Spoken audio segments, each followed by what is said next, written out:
집 있어도 노후 파산하게 되는 끔찍한 실수. 자녀 리스크 관리. 자녀 리스크 관리를 잘 못하면 자녀의 장래도 망치고 자신의 노후도 망쳐먹는다.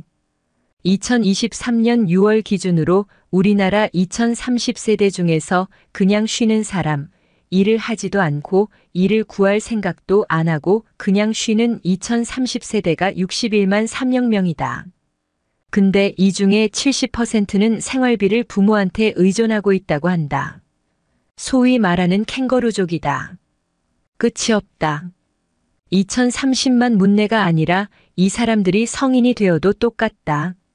자녀가 사업을 실패했다, 신용불량이 됐다, 결혼했다가 이혼하고 돌아왔다 할 경우에 성인 자녀 리스크가 생긴다. 이 문제를 관리 안 하면 노후가 불행해진다. 패러사이트 싱글. 일본에서는 이 캥거루족을 패러사이트 싱글이라고 부른다고 한다. 기생충 독신. 몇 년 전에 일본에서 발표한 자료를 보니까 그 당시에 일본의 35세 44세가 1895만 명 있다고 한다. 그 중에서 295만 명 정도가 결혼 안 하고 부모한테 얹혀 사는 캥거루, 그러니까 패러사이트 싱글이란다. 부모가 돌아가시면 직업이 있는 친구는 그나마 괜찮은데 없는 친구들이 더 많다. 부모 사망 신고 안 하고 몰래 연금 타먹거나 극빈자로 전락한다. 영국에서는 키퍼스키퍼즈라는 용어가 있다. 부모의 노후 자금을 갉아먹는 자녀를 의미한다. 그러니까 몇 억 있어봤자 자녀 리스크에 걸려버리면 아무 의미가 없다. 그런데 우리나라처럼 자식한테 돈 퍼붓고 있는 나라가 없다. 작년에 미국 CNN 방송에서 주요국 애들 0세 18세 고등학교 졸업할 때까지 자녀 양육비 합계를 GDP로 나눠봤더니 비율이 1등인 나라가 한국이었다. 2등이 중국, 3등이 이탈리아. 그러니까 우리나라가 세계에서 소득 대비 돈을 자식한테 가장 많이 퍼붓고 있는 나라다. 무슨 돈을 퍼부을까? 첫째 학비 지원, 두 번째는 결혼 비용이다. 일본의 제 친구, 딸만 있는 친구한테 결혼 비용 얼마 대줬는지 물어봤다. 사장님인데 딸 신혼여행 갈 때 150만 엔 주고 끝냈다고 했다. 우리나라는 전국 평균으로 딸이 1억 1,400, 아들이 1억 7천. 이건 전국 평균이니까 도시는 훨씬 더 들 것이다. 장가 가면 오지도 않는 놈들이 돈은 더럽게 든다. 이게 아들만 몇 명 있으면 큰일 난다. 우리 모두가 저지른 세 가지 끔찍한 실수. 또 하나 문제가 있다면 과외비다. 내가 재작년에 서울에서 40대 후반 맞벌이 커플 3쌍을 인터뷰했다. 그 중에서 과외비를 제일 덜 쓰는 집이 아래와 같다. 초육자녀. 일반 과목 110만 원. 예체능 33만 원. 중2자녀. 일반 과목 100만 원. 예체능 47만 원. 연간 사교육비 합계 360만 원. 부부 합산 연수입 1억 원. 연수입 중 사교육비 비율 33.6%. 여기다가 등록금 내야지, 책 사줘야지, 빵 사줘야지, 게임기 사줘야지, 가족들 먹고 살아야지. 언제 저축하나? 근데 문제는 60, 70까지 1억을 벌면 상관이 없는데 우리나라 직장인의 평균 퇴직 연령이 51.7세란다. 50대 초에 직장에서 대부분 나오면 재취업해봤자 먼저 받던 월급의 절반 받으면 끝내준다. 재취업해서 연봉 2천만 원 받기 어렵다. 근데 그때부터 애들 대학교 고학년 돼, 결혼시켜, 노후 요양비 들어, 의료비 들어. 1억씩 벌던 사람들이 60대 이후에 중산층에서 탈락한다. 자녀가 취직은 되는가? 근데 이렇게 돈을 들였는데도 자녀들 취직이 안 된다. 요즘에 일본은 뭐 엄살은 더럽게 떠는데 작년에 대졸 취업률이 96%였다. 우리나라는 군대 간 애들, 대학원 간 애들 포함해서 68%다. 그 인원을 빼버리면 50%대로 떨어질 것이다. 아니 둘 중에 하나가 취직이 안 되는데 밥 좀 먹고 옷 좀 잘 입는 게 뭐가 중요한가? 본인들 입장에서는 미치는 거다. 취직하면 끝인가? 그러면 어렵게라도 취직만 하면 만수무강인가? 아니다. 경희대학교 신동균 교수라는 분이 발표한 자료에 따르면 남자가 주 직장에서 45세까지 근무할 확률이 1950년 이전 출생자는 7,080%였고 1958년 개띠는 40%였는데 1960년 이후 출생자는 20%대 초반이다. 이제는 3년 다니다 관두고 옮기고 관두고 이직을 6번 정도 해야 겨우 60까지 다니는 세상이다. 시험 잘 보는 거 아무 관계 없다. 씩씩해야 한다. 옛날 고성장 시대에는 신규 채용이 많기 때문에 과외 공부해서 인류대학 들어가서 취직하면 됐다. 지금은 신규 채용이 별로 없다. 중소기업 같은 데 들어가 가지고 몇 번 이직하면서 좋은 회사로 옮겨가야 된다.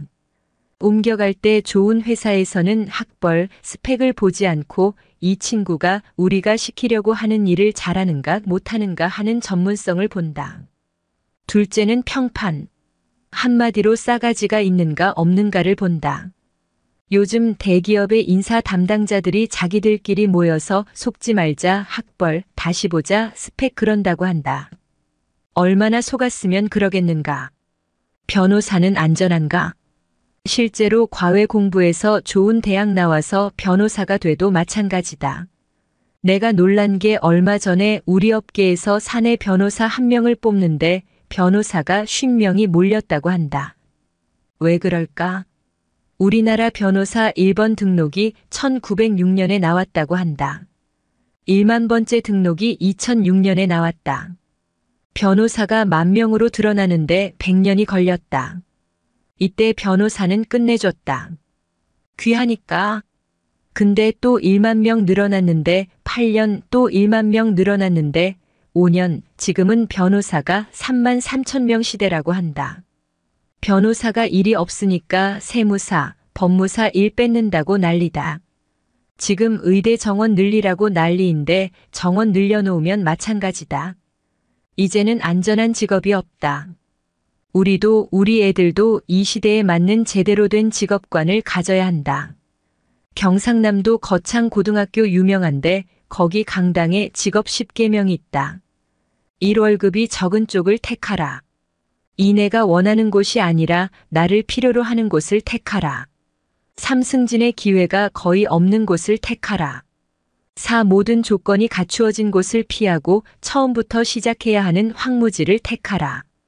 5. 앞을 다투어 모여드는 곳은 절대 가지 마라. 아무도 가지 않는 곳으로 가라. 6. 장래성이 전혀 없다고 생각되는 곳으로 가라. 7. 사회적 존경 같은 건 바라볼 수 없는 곳으로 가라. 8. 한가운데가 아니라 가장자리로 가라. 9. 부모나 아내나 약혼자가 결사 반대하는 곳이면 틀림이 없다. 의심치 말고 가라. 10. 왕관이 아니라 단두대가 기다리고 있는 곳으로 가라. 월급은 회사가 주는 게 아니라 내가 남다른 주특기를 갖고 나서 적은 금액이라도 회사를 옮겨서라도 오래오래 다녀야 한다. 남들이 몰려가는데 절대 가지 마라. 요즘 대기업 입사 경쟁률 200대 1, 300대 1 난리인데 그 회사들이 요즘 40대 후반에 명퇴하고 난리다. 부모와 마누라와 약혼자가 결사 반대한 데는 무조건 가라고 되어 있는데 내가 50년 직장 생활을 해보니까 이 말이 맞다. 근데 이건 소신 없이는 쉽지 않다. 중산층의 기준. 우리나라 중산층의 기준은 다 남의 눈을 의식한 것이다. 아파트 30평 이상.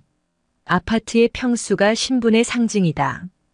근데 지금 미국, 일본 등 선진국에서는 작은 집 갖기 운동, 스몰하우스 운동이 벌어지고 있다. 자동차 200cc 이상도 신분의 상징이다. 선진국에서는 갑자기 큰 차 타면 둘 중에 하나 깡패 아니면 졸부라고 한다. 미국의 중산층은 개인이 내면으로 성숙된 사람인가, 자신의 주장에 떳떳한가, 페어플레이를 하는가, 사회적 약자를 돕는가, 부정과 불법에 저항하는 용기가 있는가, 정기적으로 비평지 하나 정도 받아보는가와 같은 기준을 둔다. 이 기준에 의하면 우리나라의 중산층이 몇 명이나 있을까? 자녀 교육. 그 다음에 우리가 자녀에 대해서 어떻게 하고 있는가 생각해 보셔야 한다. 나니아 연대기의 작가로 알려진 C.S. 루이스라는 기독교 문학자는 부모의 도리는 자녀의 운명을 결정하는 섭리를 대신하려 들지 않고 애정과 정의와 진실성과 유머라는 평범한 원리에 따라 자녀를 교육하는 것이며, 대체로 교육받지 못한 부모들이 이러한 부모의 도리를 더 잘 지키고 있다. 라고 했다. 교육받은 부모님들 한번 생각해 보셔야 한다. 아까 말씀드린 경상남도 거창고등학교 거기 전 교장 선생님 말에 따르면 거창고등학교에 전국에서 우수한 애들이 많이 모이는데, 학부형 중에서 제일 바람직한 학부형이 누구냐면 시골에서 농사지어서 보내는 분. 그분들은 자기 아들이 대한민국에서 최고다. 그냥 마음대로 하라고 한다고 한다. 골치 아픈 케이스는 서울에서 온 고관 아들, 사장 아들, 교수 아들, 박사 아들. 간섭이 심해서 골치 아프다고 한다. 내가 교육받은 부모라면 나는 그렇게 안 했는가 돌이켜봐야 한다.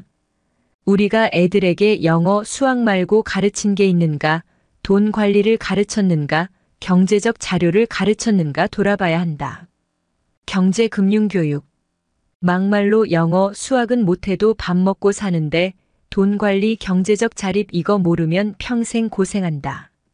내가 몇 년 전에 책을 쓰면서 조사해 봤는데 미국의 고등학교 교과서에는 돈 관리, 경제적 자립 내용이 40페이지 이상 나온다. 우리는 몇 페이지 되지도 않는데 선택을 안 한다. 수능에서 경제 선택하는 애들이 1.5%?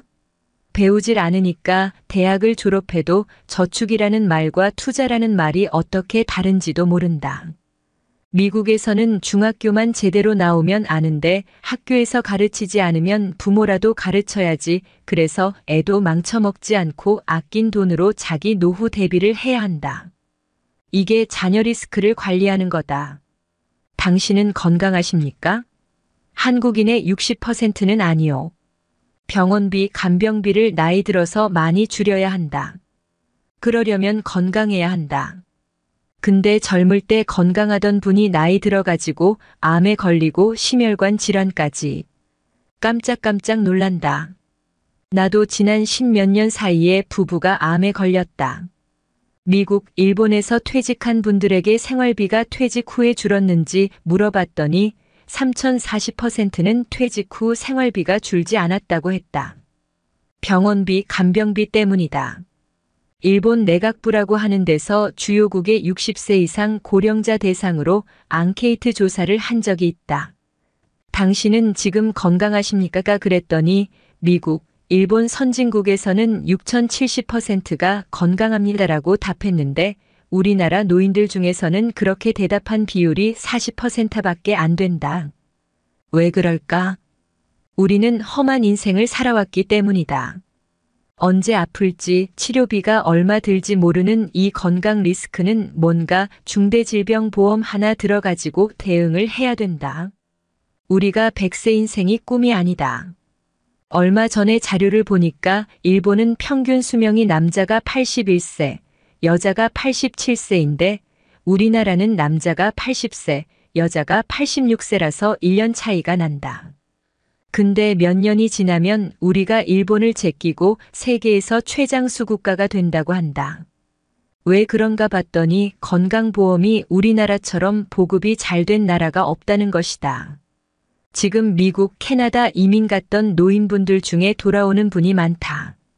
그 이유는 건강보험 때문인 경우가 많다. 캐나다는 의료비가 거의 무료에 가까운데 문제는 순서가 안 돌아온다. 백도 못 쓴다. 그래서 캐나다에서는 농담으로 기다리다 죽는다는 말이 있다. 미국은 오바마 대통령이 우리나라처럼 모든 국민에게 건강보험제도 실시하려다가 못했다. 그래서 재미교포 중에는 건강보험 가입 안 한 분이 많다고 한다. 그래서 그런 분들은 맹장 수술 하나 하는데도 3천만 원, 4천만 원. 미국에서는 돈이 없어서 죽는다고 한다. 근데 우리나라는 어떨까? 얼마 전에 내가 통풍이 와서 병원에 갔더니 진료비가 1,500원, 처방전 받아서 약국 갔더니 약값이 1,000원이었다. 왜 이렇게 싸냐고 물었더니 65세 이상은 다 싸다고 했다. 그 덕에 우리가 세계에서 제일 오래 산다고 한다. 좋은 건지 나쁜 건지는 모르겠지만 우리가 노후 준비를 할 때 평균 수명에서 내 나이 뺀 만큼 앞으로 더 살 거라고 계산하는 경우가 많은데 20% 생존 확률 연령을 계산해야 한다. 5명 중에 1명이 살아남는 연령을 가리키는데 그게 1980년생의 경우 남자는 100세, 여자는 102세다. 그러니까 일단 100살까지 산다고 가정하고 준비를 해야 한다. 그래서 그 안에 돌아가시면 상관없지만 15 확률로 살아남더라도 그 준비를 해야 한다는 것이다. 가슴이 찢어진다. 일본보다 혼자 사는 노인이 많아질 한국. 혼자 오래 살게 되는 게 문제다. 혼자 사는 노후가 기다리고 있다. 왜 혼자 사나? 3가지 이유가 있다. 노후에 혼자 사는 이유. 1. 사별. 2020년 말 현재 우리나라 50세 이상 남성 중 부인이 먼저 떠나고 혼자 된 분이 45만 2천 명. 근데 50세 이상 여성 중에서 남편이 먼저 떠나고 혼자가 된 분이 269만 명이라고 한다. 남성의 6배다. 지금 70세 이상 혼자 사는 노인의 78%가 여성이다. 그래서 혼자 사는 노후는 어떻게 보면 여성들의 문제라고 할 수 있다. 준비를 더 확실히 하셔야 한다. 남성들은 부인이 먼저 떠난 뒤에 혼자 남아서 910년쯤 살다가 세상을 떠난다고 한다. 근데 여성분들은 1516년을 혼자 살다가 떠난다. 이게 싫으면 연하의 남자와 결혼하면 된다. 그래서 작년에 결혼한 100쌍 중에서 초혼인 경우에는 19쌍이 연하남과 결혼했다. 근데 이미 결혼하신 분들은 물릴 수도 없고 준비나 단단히 하는 수밖에 없다. 정상적으로 결혼해서 살아도 혼자 남아 사는 기간이 길다. 근데 요즘은 결혼 안 하기도 한다. 이 생애 미혼. 50살까지 결혼을 한 번도 안 하는 사람을 생애 미혼 평생 미혼이라고 한다. 이 평생 미혼율이 1980년도만 해도 남자가 0.4%, 여자가 0.3%. 그때는 결혼 안 한 사람이 거의 없었다. 근데 2020년에는 남자가 16.8%, 여자가 7.6%로 늘었다. 일본 남자의 26.7%, 여자의 17.5%가 50살까지 결혼 한 번도 안 한 사람이라고 한다.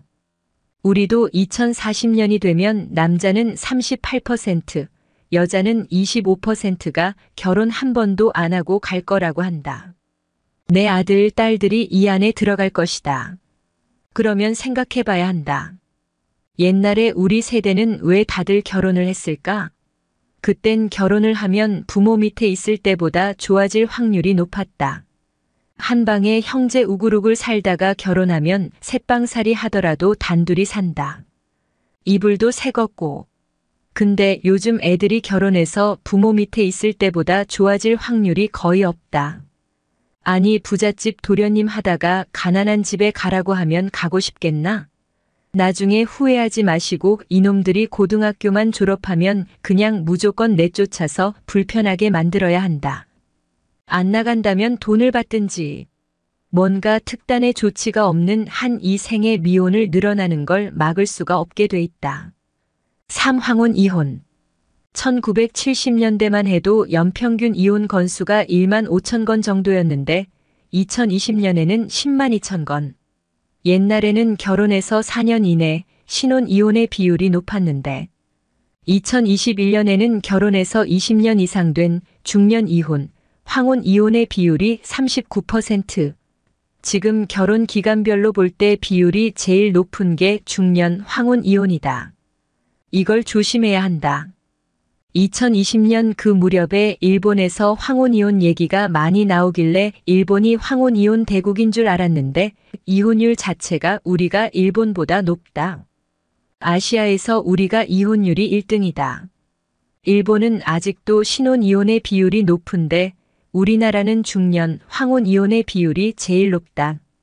1990년 전체 이혼건 중에서 일본은 중년 황혼 이혼의 비율이 14%였던 게 2021년에는 21%로 늘었다. 근데 우리나라는 1990년에 중년 황혼 이혼의 비율이 5%였는데 2021년에는 39%로 엄청 늘었다.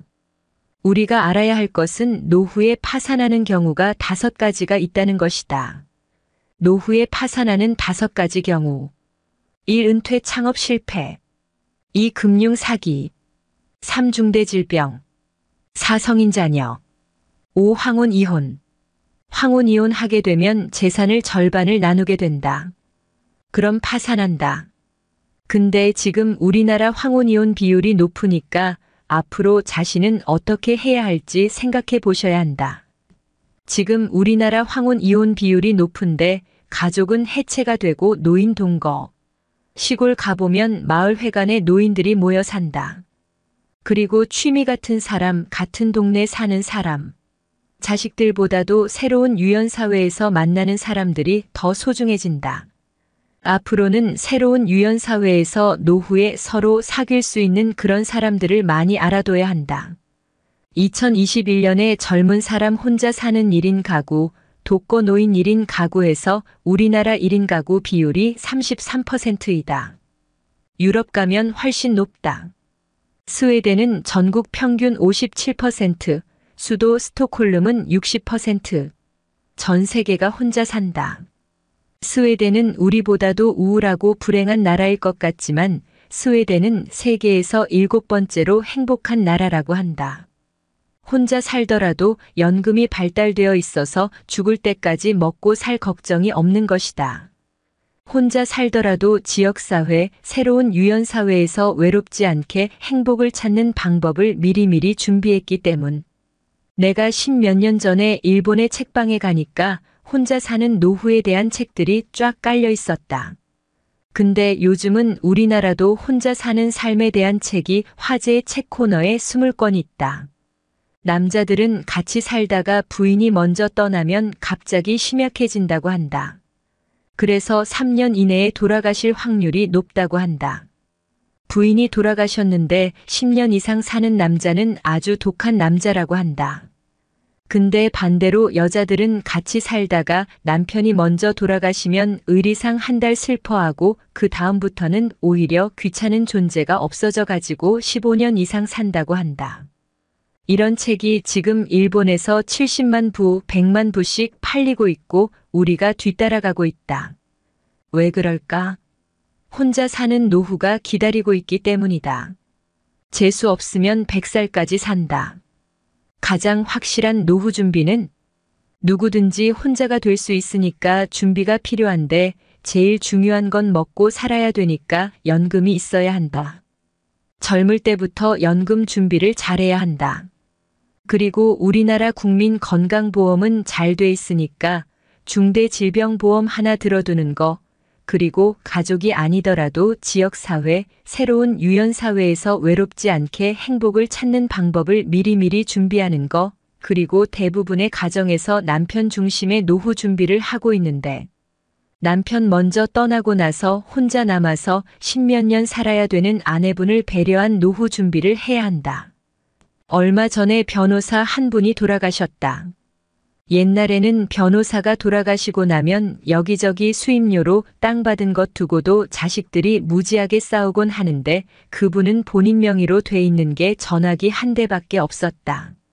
싸울 일 없게 만든 것이다. 세를 받아먹는 부동산이 있는데 소유권은 자식한테 줬는데 사용권은 아내한테 줬다. 사모님 돌아가실 때까지 월세는 사모님 것이다. 이런 배려. 그리고 주거 형태의 합리적인 선택. 대형 고층 아파트를 나이 들어서는 조심해야 한다. 그리고 가족 해체가 일어나고 있는 와중에 가족 회복 운동도 일어나고 있다. 일본에서는 3대 할아버지, 아들, 손자가 같은 건물 또는 근처에 독립적으로 살 수 있게 개축을 하게 되면 세제 혜택을 준다고 한다.